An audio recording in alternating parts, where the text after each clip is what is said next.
दोस्तों, एक बहुत पुरानी कहावत है, जैसी करनी वैसी भरनी। मतलब कि जैसे कर्म करोगे वैसा ही फल ज़रूर पाओगे।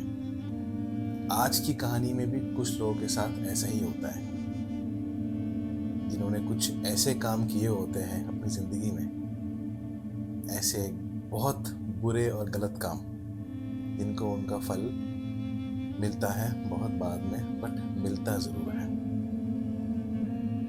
दोस्तों, मैं हूँ आपका होस्ट विपिन एंड स्वागत है आज के तीसरे एपिसोड में स्केरी एंड हॉन्टेड के, जो है हिंदी में।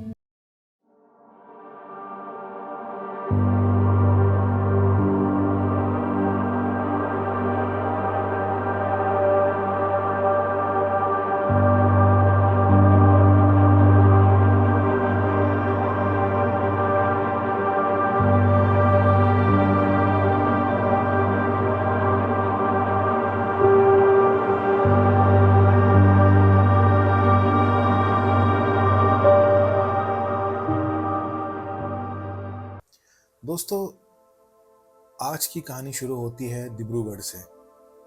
डिब्रूगढ़ आसाम का एक औद्योगिक शहर है जो अपने चाय के बागानों से जाना जाता है। ऐसे ही एक चाय के बागान का मालिक था उपेंद्र। ये कहानी है 1966 की। दोस्तों, उपेंद्र के पापा और चाचा जो है, ये चाय का बागान संभालते थे। उपेंद्र अपना कॉलेज खत्म करने के बाद अपने किसी रिश्तेदार के पास छुट्टियां मनाने गया हुआ था। उसी बीच इनके घर पे कुछ डकैतों ने डाका डाला। उनको पता था कि घर में कैश पड़ा हुआ है, और उस बीच में इसके पापा मम्मी और चाचा चाची, इन चारों को जान से मार दिया। इन लोगों के जाने के बाद से उपेंद्र ने सारा का सारा बिजनेस संभाला, क्योंकि जो चाचा का बेटा था हरिदेव, वो काफ़ी छोटा था उम्र में। वो उन दिनों हॉस्टल में पढ़ता था। जब हरिदेव बड़ा हुआ तो उसने उपेंद्र से मांग रखी कि उसका आधा हिस्सा उसको दिया जाए, बट उपेंद्र ने मना कर दिया। उपेंद्र ने उसको एक थोड़ी सी ज़मीन दे दी और थोड़े पैसे दे दिए। इतने पैसे थे कि उसमें बस एक घर बना सकता था। अब बोला कि हो गया। अब क्योंकि हरिदेव बहुत शरीफ किस्म का इंसान था, तो वो चुपचाप बैठा रहा, उसने कुछ बोला नहीं। बट जब हरिदेव की शादी हुई तो उसकी बीवी को ये बात बिल्कुल राज नहीं आई। उसकी बीवी ने उपेंद्र को कई बार ये बात बोली कि भैया, ये चाय का बागान है, जो भी संपत्ति है ये दोनों की बराबर की, आपको बराबर देना चाहिए। बट उपेंद्र देता नहीं था। दरअसल बात ये थी कि उपेंद्र के 4 लड़के थे।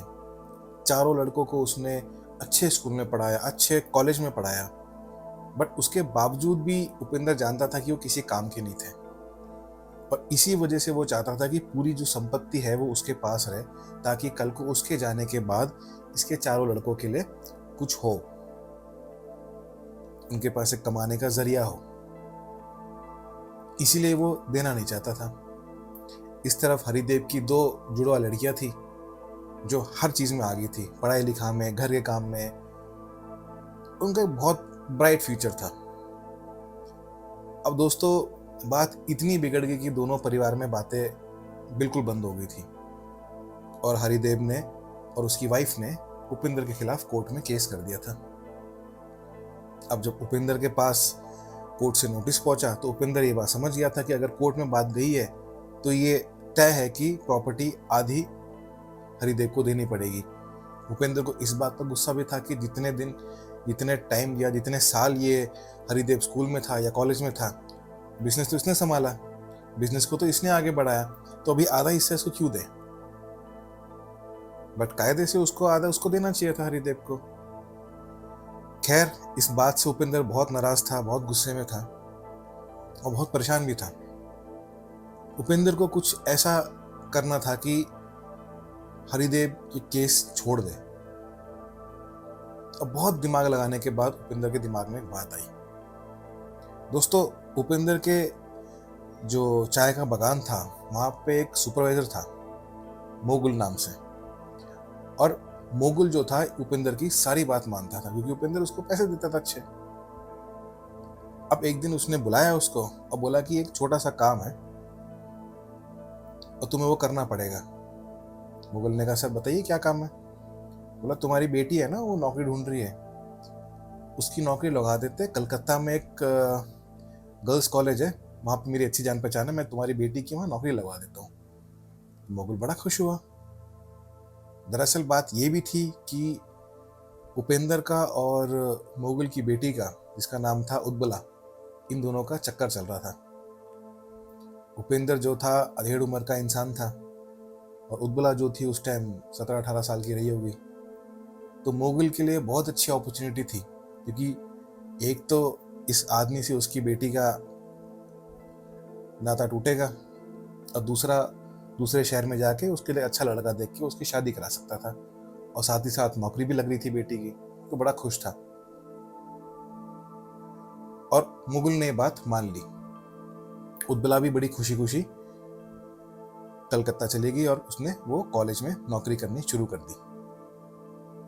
अब दोस्तों इस बात को 20 से 25 साल हो चुके थे। इस कहानी में आगे क्या हुआ मैं आपको बताऊंगा महाराष्ट्र में। दोस्तों अब ये बात है 1988 की। इसी गर्ल्स कॉलेज के सामने जो कलकत्ता में था, बहुत भीड़ लगी हुई थी, क्योंकि आज कॉलेज का पहला दिन था, एक नया सेशन चालू था। तो जो पुराने स्टूडेंट्स थे वो तो कॉलेज में एंट्री कर रहे थे, लेकिन जितने नए स्टूडेंट्स थे वो अब कॉलेज के बाहर खड़े होकर अपने पापा मम्मी से अलविदा कर रहे थे, क्योंकि यहाँ पे हॉस्टल, कॉलेज तो था ही, साथ में हॉस्टल भी था। तो मोस्टली बच्चे जो थे वो दूसरे स्टेट से आते थे पढ़ने यहाँ पे। सबकी, किसी की आंख में आंसू, किसी का चेहरा उतरा हुआ, सबने अपने माँ बाप को बाय किया और सब नए स्टूडेंट्स अंदर गए। अब दोस्तों नोटिस बोर्ड के बाहर बहुत भीड़ लगी हुई थी, क्योंकि जो पुराने स्टूडेंट्स थे वो ये देखना चाह रहे थे कि उनका इस बार का जो, इस साल का जो हॉस्टल का रूम है वो कहाँ अलॉट हुआ है। और कई बच्चे ये बात कर रहे थे कि चलो अच्छा है, ईस्ट विंग के टॉप फ्लोर में हमारा नहीं हुआ, अच्छा है चलो। अब जो नई लड़कियां थी वो वहीं पे खड़ी हुई थी नोटिस बोर्ड के पास। अब उनको ये नहीं पता किससे बात करनी है, किसके पास जाना है, उनको कुछ भी नहीं पता था। सबके हाथ में अटैची, कुछ बैग, नई जगह थी। अब दोस्तों इतने में सामने से दो वार्डन आई और उन्होंने बोला कि नए स्टूडेंट्स हो? उन्होंने बोला हाँ जी। बोला आप ठीक है, आधे आधे में आ जाओ। दो ग्रुप में उनको डिवाइड कर दिया, 18 लड़कियां और 18 लड़कियां। एक वार्डन बोली कि भाई आप लोग जो है वो वेस्ट विंग में रहोगे, टॉप फ्लोर पे, चलो मेरे साथ। दूसरी वार्डन बोली कि आप ईस्ट विंग में रहोगे, टॉप फ्लोर पे, और चलो मेरे साथ। तो लड़कियों ने अपना सामान जो नीचे रखा हुआ था उठाया और इस वार्डन के पीछे पीछे चल पड़ी। अब चलते चलते इस वार्डन ने अपना नाम बताया, बोला मेरा नाम है उद्बला और मैं इस हॉस्टल की वार्डन हूँ, पिछले 20 साल से यहाँ नौकरी कर रही हूँ, और कोई भी लड़की जो मेरी बात नहीं मानती उसको मैं छोड़ती नहीं हूँ। अब ये बात सुन के इन लड़कियों को थोड़ी सी अजीब सी बात लगी कि ये तो पहला दिन है और ऐसे बोलने की क्या जरूरत है, कोई ऐसे थोड़ा ना अपने आप को इंट्रोड्यूस करता है। बट खैर पहला दिन था। तो जब सीढ़ियों के पास आके वार्डन रुक गई और बोला कि सीढ़ियाँ चढ़ो, सामने आपका रूम है, एक बड़ा सा हॉल है, वहाँ पे आपका रहने का बंदोबस्त है, आप जाओ। बट ये वार्डन सीढ़ी चढ़ के ऊपर नहीं आई। अब सब लड़कियां सीढ़ी चढ़ के ऊपर गई। वहाँ पे देखा तो एक बड़ी सी डॉर्मेट्री थी, मतलब एक बड़ा सा हॉल था जिसमें बहुत सारे बेड्स लगे हुए थे, कबर्ड्स थे, टेबल रखी हुई थी, और सबका जो बेड था वो उनके हिसाब से अलॉटेड था। मतलब ऐसा नहीं था कि कोई कहीं भी सो सकता था, सबका अलॉटेड जगह थी अपनी अपनी। तो सब लड़कियां अपना अपनी अपनी जगह पे सेटल हुई, सबने अपना सामान बेड पे रखा और अपनी सारी सेटिंग करने लगी। सबने एक दूसरे से बातें करने लगी, दूसरे का नाम पूछा। अब वो तो एक लड़की थी इसमें, इसका नाम था रेवती। रेवती ने अपने बगल में बैठी लड़की को ऐसी हाय बोला, अपना नाम बताया, और उसने भी अपना नाम बताया।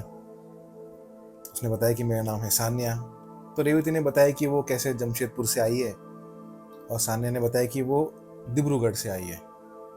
तो उस पर रेवती ने बोला कि डिब्रूगढ़ तो सुनी हुई जगह तो नहीं लग रही। तो बोला कि अरे वो आसाम में एक जगह है डिब्रूगढ़, और जो मेरे दादा है ना, उनका वहाँ पे बहुत बड़ा चाय का बागान है, तो यहाँ से कॉलेज करने के बाद मैं भी वहाँ जाके नौकरी करूँगी। तो इस पर रेवती बोलती अच्छा ओके ठीक है।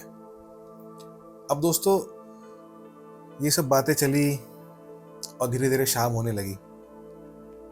शाम होते होते जितनी लड़कियां थी सब थोड़ी सी ज्यादा उदास होने लगी,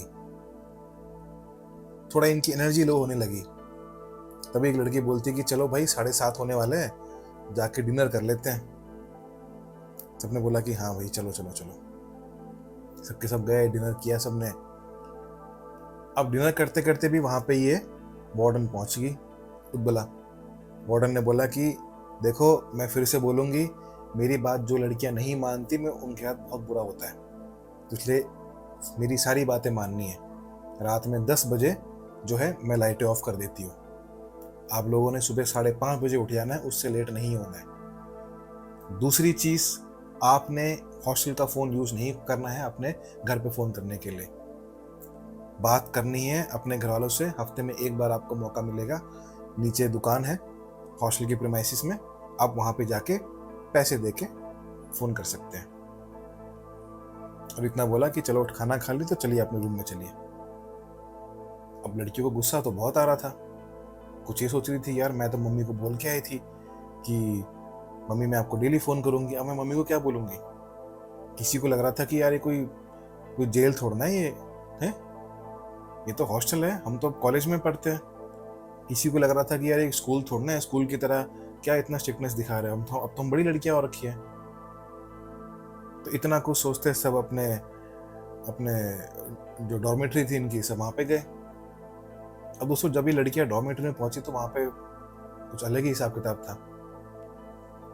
सबका सामान बिखरा हुआ था, और सबसे बुरा हाल तो जो सानिया का था, उसका बेड पूरा उलट पुलट कर रखा था, उसका कबर्ड में सारा सामान पिका रखा, उसके टेबल पे जो भी सामान रखा था सब नीचे गिरा रखा था।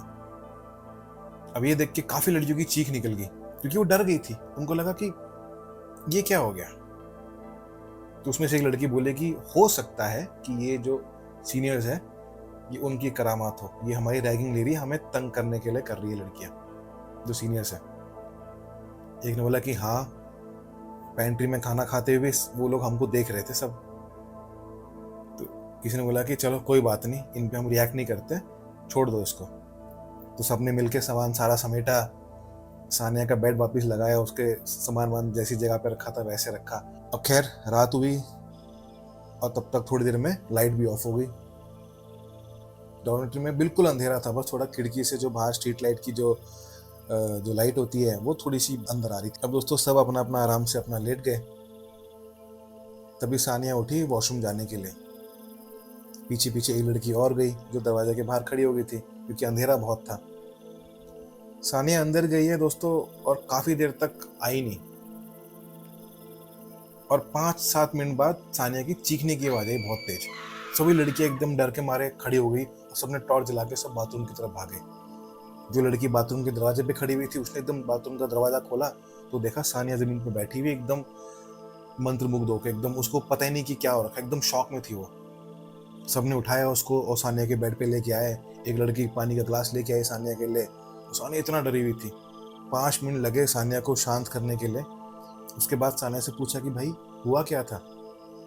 तो सानिया ने बताया कि मैं जब वॉशरूम में घुसी हूँ तो मुझे ऐसा लगा कि शायद दूसरा जो क्यूबिकल है उसके अंदर कोई है, बट मैं अपने वाले क्यूबिकल में मैं घुसी और दरवाजा बंद करके मैं बैठी हूँ, तो मुझे बाहर से किसी ने मेरा जैसे नाम बुलाया हो, सानिया करके। तो बोला मुझे लगा कि शायद कोई सीनियर है जो शैतानी कर रहा है जैसे तुम लोग बोल रहे थे।